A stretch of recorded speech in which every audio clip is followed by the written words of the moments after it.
Welcome back to the Dream Home Renovation Podcast. I am your host, Claire O'Connell, and in this podcast, we are transforming your home into your dream home, one podcast at a time. Today's episode is all about finding your own unique style, and this is so important from a macro perspective when renovating your home. You want to make sure, even though every room in your home might look different, you want to make sure it does still feel like it flows, cohesive design throughout. So let's dive in and explore the vast world of interior design. And I have some special tips to help you define your style. First, let's talk about experiencing and exploring different styles. So as you enter into your renovation, you might have a very clear vision in your head. Maybe you've seen something on Instagram, Pinterest that's really inspired you. It could be coastal, it could be modern, it could be farmhouse, it could be grand millennial, you name it. There's so much inspiration out there. But what I would say to you and what I would task you with is just to take a step back and don't get too caught up in one particular style right at the onset of your renovation, because you will find, especially if this is your first ever renovation, your first opportunity to design a home, your dream home, you'll find that you will train your design eye the more practice, the more inspiration that you gather. If you're too caught up and too wedded to one particular style, you might miss something. When you have a blended style, it makes it a really classic look that will last,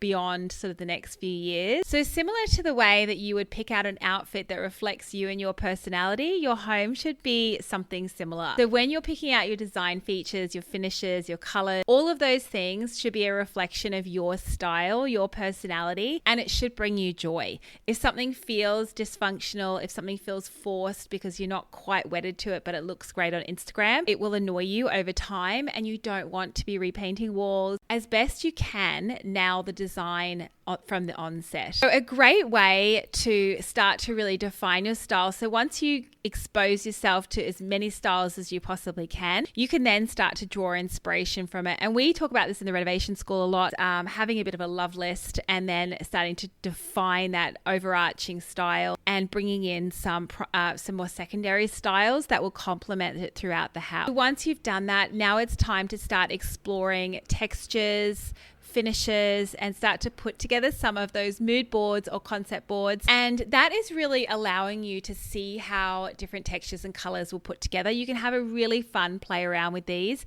and you can go and get some samples from material stores, from tile stores. You can order samples online, and it's a great way to really see those tiles and the textures before you place an order and how it all ties in together. By bringing together different textures and colors and seeing how they play together, it can really help to inspire you for that particular room. Now, how I like to do it is I like to do a board for my entire house. So what is the overarching design that I want for my home? And then I will go through this exercise room by room, because every room is individual and I don't want a one size fits all approach to the design. And so that's something to think about when you're designing your home. You might want every single room to be exactly the same, and that, remember, it's your home, it's your joy. Or you might want to bring in some cohesive elements, but have each room its individual self. The vision boards will help you to really guide and start to train your design eye and what colors go together, what textures go together, those sorts. The other thing I would definitely recommend is Pinterest. So Pinterest is an absolutely phenomenal tool. It is absolutely free. You can set yourself up a Pinterest account, go and log in and get inspired. So you can create boards. I actually have a free tutorial that I'm going to be sharing to everyone who's listening to this podcast that you can download below. Actually, I should say too, you don't necessarily have to be taking notes. Everything will be in the show notes below. I have them really detailed for you. Now, Pinterest is great because I find if you only look at the stores, they're only showing you really what's on trend or, what is everyone else is kind of doing. Whereas if you start going on to Pinterest, you can start to see how other people have brought that similar design to life and added in some new pieces to make it really unique. Now, I'm a DIY girl.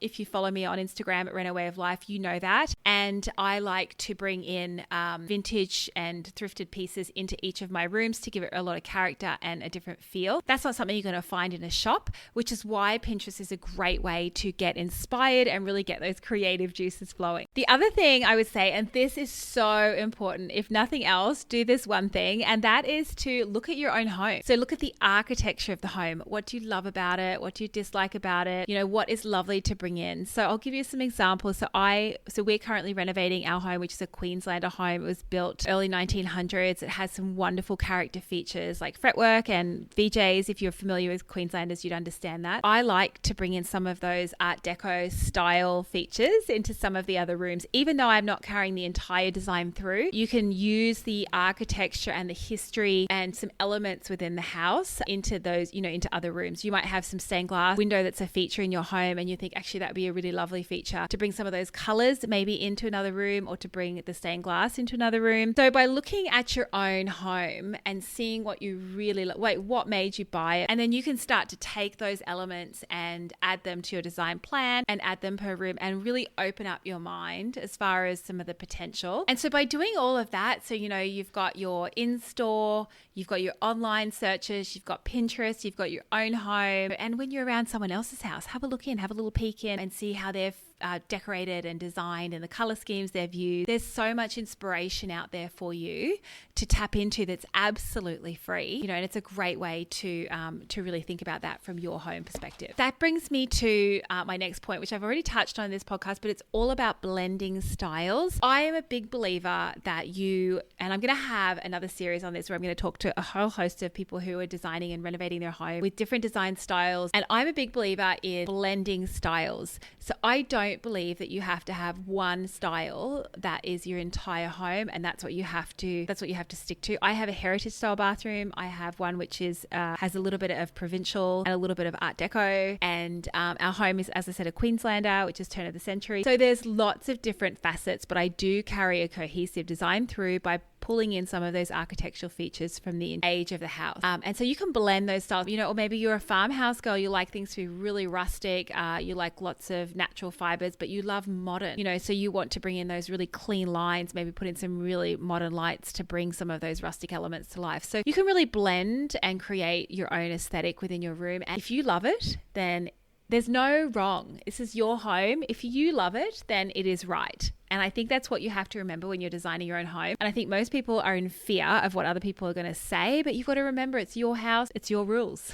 And saying that, personalizing your space is key. So think about all of the little bits and pieces that you want to bring in that really reflects you and what you love. So the other thing you want to think about is color palettes, and knowing what kind of design style you love will help to really define your color palette. Because if you love a coastal theme, more often than not, you're probably going to be more attracted to those blues, those whites, those really cool, calming colors. And that will very much come through in the color palette that you're probably choosing throughout the home. Whereas if you love a more industrial palette, you're probably choosing, blacks and whites and metallics and those sorts of things. So, there's your design, the design aesthetics that appeal to you will start to help you hone your color scheme. And we talk really at length about this in the renovation school, because I do think this is one of the most overwhelming parts of a renovation, is really getting that design aesthetic right for you and for your home. So the other thing as well is, there's lots of trends out there. There's lots of rhetoric around different styles, those sorts of things. And my advice is don't follow the trends, follow what works for you. You're designing your dream home, so you want it to be a reflection of you, what you love, but really start to think about what is timeless as well. Whatever style you choose, whatever colors that you choose, think about longevity. You don't want to necessarily be repainting your home in 2 years' time because you hate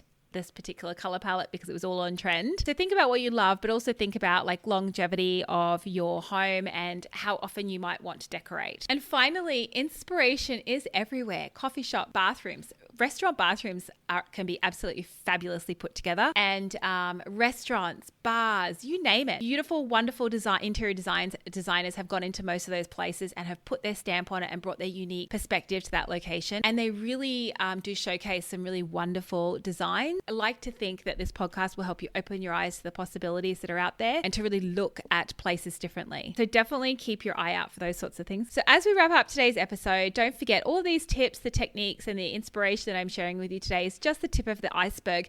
We have so much more to share in the renovation school. So if you're ready to take that next step and you're really wanting to take ownership of your design, your budget, your renovation, you want to renovate your dream home, something that you will love forever, then make sure to check out our renovation school link below. At the moment, whilst I'm recording this, it's currently on waitlist, and we will be hosting one shortly. So get on that waitlist and you'll get exclusive opportunities of discounts, and you'll be the first to know once it's live. Otherwise, if you're interested, make sure to download our Pinterest tutorial tutorial below. And thank you for tuning in to the Dream Home Renovation podcast. I am your host, Claire O'Connell. If you loved today's episode, make sure to subscribe and follow us over on Instagram at Renaway of Life and share, guys. Next episode, we're going to be talking about budgets, and I'm going to be sharing with you some of our strategies to staying on budget and on time. If you missed episode 1, make sure to head over and check that out, where we talk about some of the fundamentals of renovating. The link is below in the show notes. Happy renovating, and we'll see you next time. Thanks for tuning in.